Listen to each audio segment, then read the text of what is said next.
السلام علیکم ناظرین، میں ہوں رفیق کیسر اور آپ دیکھ رہے ہیں RKN رہبر کسان نیوز۔ آج ہمارے ساتھ موجود ہیں مختار احمد بھائی جی صاحب، جو کہ مسافر پاکستانی کے نام سے ایک یوٹیوب چینل چلا رہے ہیں، سینئر صحافی ہیں اور بہت سے اخبارات اور جرائد میں اپنے فرائض انجام دے چکے ہیں۔ آئیے ان سے بات کرتے ہیں۔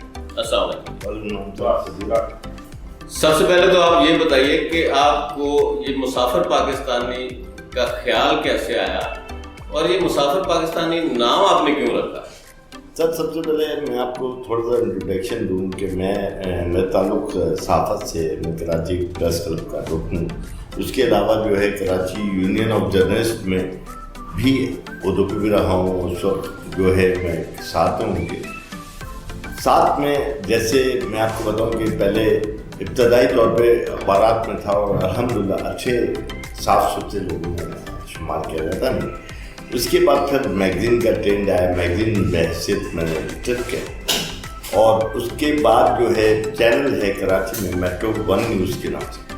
میٹرو ون نیوز پہ میں ایک پروگرام کرتا تاریخی میرے کراچی کے نام سے۔ اس کے بعد سما و دیگر چینلز پہ انٹرویو ہوتے تھے، وہ کہتے تھے آپ کیا مستقبل دیکھتے ہیں چینلز کا؟ تو میں نے ہمیشہ انہیں کہا کہ چینلز کا بھی مستقبل اب کوئی نہیں، چینلز ختم ہو۔ تو ایک دوست ہے ہمارے عرفان ساگر صاحب، بڑی اچھی پوزیشن میں، وہ سما میں تھے، تو انہیں انٹرویو دیا۔ میں نے کہا آپ دیکھیے گا 2-3 سال بعد یہ سوشل میڈیا جو ہے وہ چھا جائے اور جو ہے اس کی جو ہے چینلوں کا عمل دخل ختم ہو جائے۔ اور میں نے دیکھا پھر وہی ہوا جو میں دیکھ رہا تھا۔ صحافی دور اندیش ہوتا ہے اور وہ دیکھتا ہے، اور وہی کچھ دیکھا میں نے کہ دنیا سمجھ گئی، سوشل میڈیا کی طرف چلی گئی۔ لوگوں کے پاس اتنا وقت نہیں ہے کہ وہ ٹی وی یا چینل پہ ریموٹ کے ذریعے دیکھیں۔ انہیں اب ایک کھلونا موبائل کی صورت میں ان تمام چیزیں مل گئی، وہ تمام لوگ سوشل میڈیا سے اٹیچ ہو۔ سوشل میڈیا کی خبریں ہی پاورفل ہوتی ہیں۔ سوشل میڈیا پر پوری آزادی کے ساتھ کوئی روک ٹوک نہیں۔ میں سمجھتا ہوں سوشل میڈیا جو ہے پاورفل میڈیا۔ اب جہاں تک بات یہ ہے کہ مسافر پاکستانی بننے کا خیال کیسے آیا، تو میں آپ کو بتاتا چلوں کہ تقریباً میں نے دیکھا کہ پورے پاکستان میں ہمارے یہاں یقینی طور پہ تاریخ سے لوگوں کو آگاہی دی گئی، ثقافت بتائی گئی، لیکن وہ تاریخ بھی ادھوری ہے، وہ ثقافت بھی ادھوری ہے، اس پہ مزید کام کی ضرورت تھی۔ لہٰذا میں نے مسافر پاکستانی نام رکھ کے، اللہ کا نام لے کے لاہور سے سلسلہ شروع کیا، اور الحمدللہ میں نے خیبر پختونخوا، موہنجودارو، ٹیکسلا، ہڑپا اور جنوبی پنجاب کے تقریباً تمام اضلاع اور ملتان تو لاتعداد بار آیا، اور یہاں ہم نے وہ چیزیں ڈسکور کی جو آج تک کسی نے ڈسکور نہیں کی۔ اور میں آپ کو بتا رہا چلوں کہ مسافر پاکستانی الحمدللہ اتنا پاورفل آرگن بن چکا ہے جنوبی پنجاب کہ ابھی ہم نے ایک پچھلی بار جو ہے ہم نے ایک پرانے قلعے میں جو ہے پر ایک مزار دیکھا، وہ ویران سا مزار تھا، وہ جاڑ مزار تھا، وہ مزار دیکھا، اور اس کے نیچے کتے رہتے تھے، کتوں کی گفا بنی ہوئی، بھٹی صاحب میرے ساتھ تھے اور ہم نے اس کو شوٹ کیا، تو تقریباً 10-12 کتے باہر نکلے۔ ابھی ہم نے مووی اپلوڈ بھی نہیں کی، ہم نے صرف ایک اسٹار چلا ہے کہ نام ایک بزرگ ان کے مزار بھی ان کے، اور اس اشتہار کے چلنے کے بعد الحمدللہ یہ میرے خیال سے 1 مہینے کی بات کر رہا ہوں، وہ سارے جو غار بنے ہوئے تھے جس میں کتے رہتے تھے وہ بند کر دیے، آثار کریمہ والوں کو شرم آئی اور انہوں بند کر دیا۔ ہمیں مووی چلانے کی بھی ضرورت نہیں پڑی، تو ہمیں جو ہے ہمارا آرگن جو ہے ہم سمجھتے ہیں کہ ہم جنوبی پنجاب میں الحمدللہ سرائیکستان ڈیموکریٹک پارٹی ہو یا دیگر سرائیکستان صوبے کے حوالے سے ہو، ہم ان کی بات کو درست تسلیم کرتے ہوئے ہم ان کی تحریک کو بھی آگے بڑھاتے ہیں اپنے چینل کے ذریعے، اور یہی ہمارا سفر ہے۔ اور اس سفر میں کوشش یہی ہوتی ہے کہ ہم زیادہ سے زیادہ منظر اور آثار ورثے یہ دکھائیں، اور ہمیں یہ اعزاز حاصل ہے کہ جیسے آپ دیکھیں کہ ہم نے بچپن سے کہ سنا کہ جناب حضرت شمس تبریز رحمۃ اللہ علیہ نے سورج کو زمین پہ اتارا، یہ باتیں قصے کہانیوں میں ہم نے سنی تھی، لیکن الحمدللہ میں نے سورج کنڈ پہ وہ جگہ ڈسکور کی اور وہ چیز ہم دکھا چکے ہیں کہ جہاں پہ وہ جگہ ہے. میں یہ تو نہیں کہتا کہ انہوں نے سورج کو سوا نیزے پہ بلایا تھا، یہ ضرور کہوں گا کہ تپش ضرور بڑی ہوگی اور جس سے علاقہ جو ہے کچھ علاقہ چل گیا. ہم نے وہ چیز بھی ڈسکور کی. الحمدللہ ہمیں یہ کامیابی جب یہ ہمیں ملی، لوگوں نے پسند کیا، محبت ملی، تو ہم نے سفر کو آگے بڑھایا اور اس کے دائرہ کار ملک بھر میں پھیلایا. لیکن میرا ماننا یہ ہے کہ جنوبی پنجاب ایک میں سمجھتا ہوں ایک تاریخ رکھتا ہے. جنوبی آج تک ملتان کی ہمارے پاس تاریخ نہیں ہے. کوئی کہتا ہے 5000 سال پرانا، کوئی کہتا ہے 6000 سال پرانا، لیکن میں کہتا ہوں کہ کم و بیش ملتان 8 سے 10,000 سال. اگر میں البیرونی کی بات کروں تو البیرونی تو لاکھوں سال بتاتے ہیں ملتان کی جو وہ ہے. البیرونی نے اپنی کتاب میں بتایا کہ جناب ملتان لاکھوں سال پرانا ہے. اور جب میں آیا ملتان کے وزٹ پہ تو یہاں لوگوں سے بات کی، انہوں نے یہ کہا کہ یہ جناب یہ لاکھوں سال پرانا ہے. تو کوشش یہی ہے ہماری قصے صاحب کہ ایک مشن سمجھا ہوا ہے کہ ہم ملک کی تاریخ ثقافت کو اسی طرح اجاگر کریں جس طرح آپ رہبر پاکستان کے ذریعے کسانوں کی نمائندگی کر رہے ہیں. اور میں سمجھتا ہوں آپ کسانوں کی آج آواز یہ. اچھا، میرا دوسرا سوال یہ ہے کہ آپ اپنے چینل کی طرح جیسے وہ مسافر پاکستانی ہیں ویسے ہی آپ مسافر پاکستانی ہیں. مطلب آپ کراچی سے چلتے ہیں اور پھر آپ ملتان میں پڑاؤ ہوتا ہے. اس کے علاوہ کن کن شہروں میں جاتے ہیں سر؟ اس کے علاوہ دیکھیں ہم نے سب سے پہلے لاہور سے ہم نے شروع کیا. اس کے علاوہ میں نے آپ کو بتایا ہڑپا ٹیکسیلا منجو یہ کور کی. ہم نے خیبر پختونخوا بھی کور کیا، ہم نے بھولپور بھی کور کیا، ہم نے صاحبات بھی کور کیا.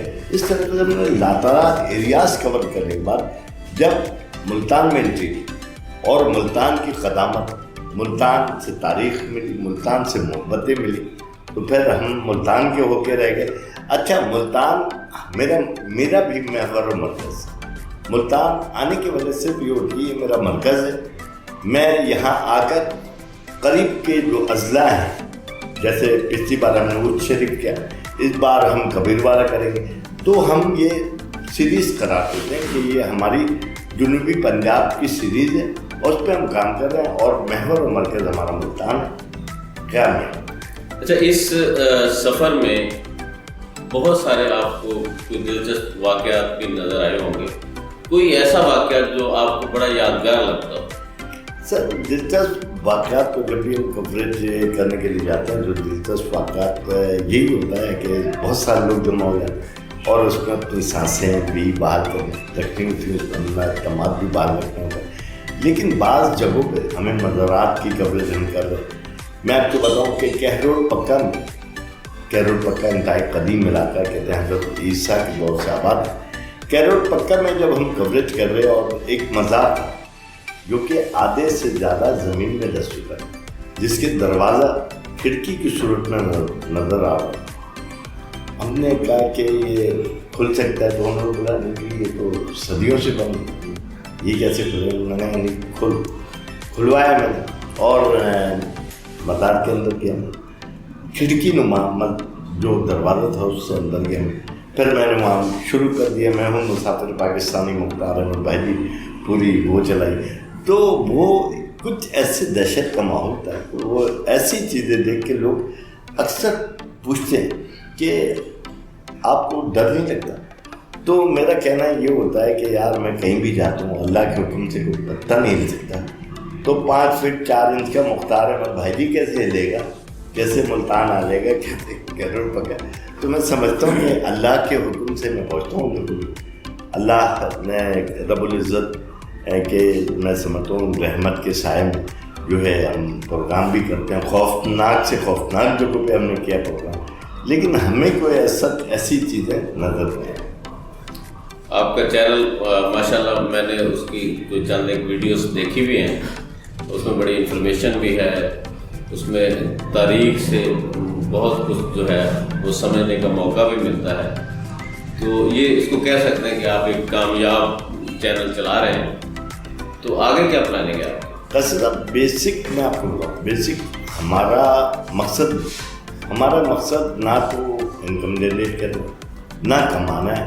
ہمارا مقصد یہ ہے کہ جو ہماری نوجوان نسل آ رہی ہے ہم اس کو اویئر کریں، ہم اس سے بتائیں کہ محمد بن قاسم کی تاریخ کیا تھی، ہم اس سے بتائیں محمود غزنوی کی تاریخ کیا تھی، چنگیز خان کون تھا یا ان کے زمانے کے ہلاکو خان کون تھا.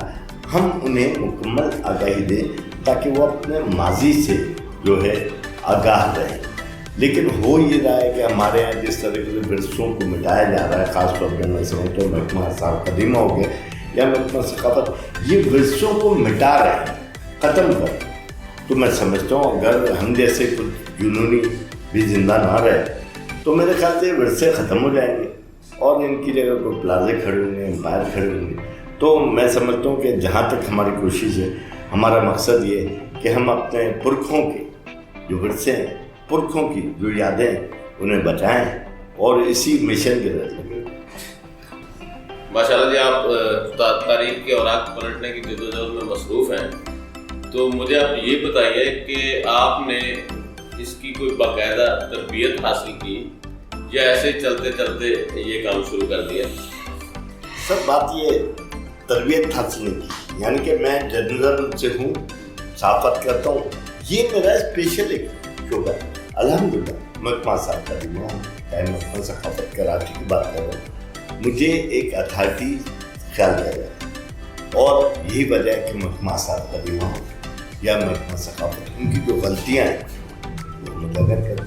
جیسے ابھی قائد اعظم کی ایک ذاتی عمارت جو انہوں نے خریدا شارع فیصل اور فاطمہ جناح روڈ کے سنگم قائد اعظم ہاؤس میوزیم جو کہلاتا ہے ہوالی ٹاور کے سامنے، اس عمارت کو مدرسے میں کمرشلائز کرنے کی کوشش، تو اس کے خلاف میں نے آواز بھی بلند کی اور الحمدللہ کے چینل نے مجھے انٹرویو کیا اور اس میں پوچھا یہ کیا، تو میں نے انہیں بتایا کہ قائد اعظم کے ایک رشتہ دار لیاقت مرچنٹ جو غالباً ان کے بھانجے، وہ اس عمارت کو حکومت وفاق کے ہاتھوں فروخت کر.